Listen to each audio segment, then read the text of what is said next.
Olá, amigos e amigas. Eu sempre tive uma enorme admiração pela história do povo gaúcho.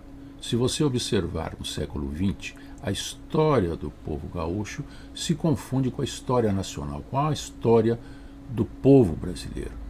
A começar com a Revolução de 1923, que aconteceu no território gaúcho, em que o governador Borges de Medeiros queria ir para o 5º mandato consecutivo. Forças progressistas se juntaram e escolheram Assis Brasil, um embaixador que tinha representado o Brasil no mundo todo, para que fosse o adversário de Borges de Medeiros.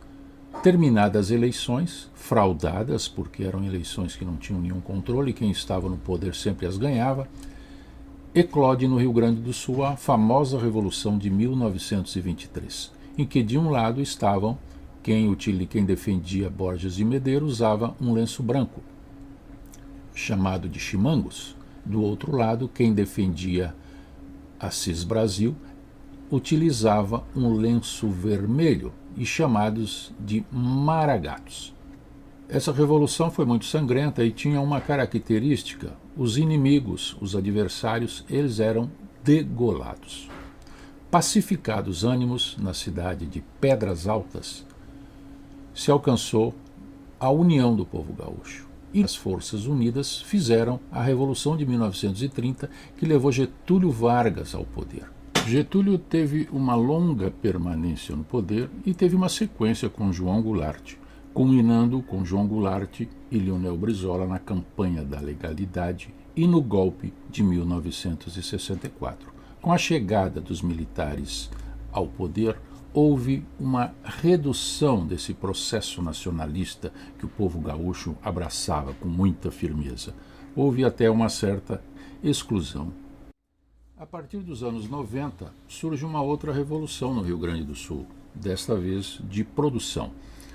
As vinícolas, que tinham uma produção e um padrão artesanal, após fortes investimentos, elas passam a ter um padrão internacional de qualidade. E isso também causava admiração para todos nós aqui em ver esse processo acontecendo.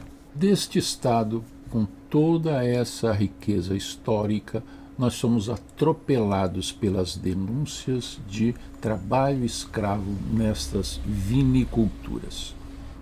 Eu ainda tinha na minha geladeira suco de uva da Aurora. Não mais compro delas, porque os trabalhos escravos foram detectados nas vinícolas Aurora, Salton e Garibaldi. E fui comprar então um outro vinho e achei do município de Flores da Cunha, que homenageia um revolucionário famoso, porque na Revolução de 30 ele levou alguns cavalos e amarraram os cavalos no obelisco da Avenida Rio Branco, no Rio de Janeiro.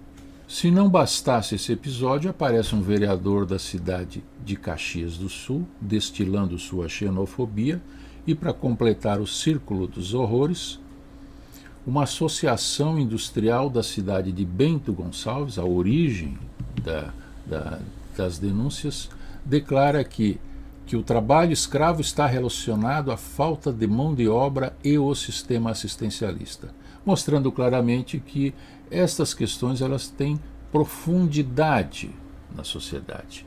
Ela não é apenas um fato isolado, o que aumenta a sua gravidade e a minha decepção com essa situação. Estes descendentes de imigrantes europeus deveriam olhar para trás e verificar como seus antepassados aqui chegaram.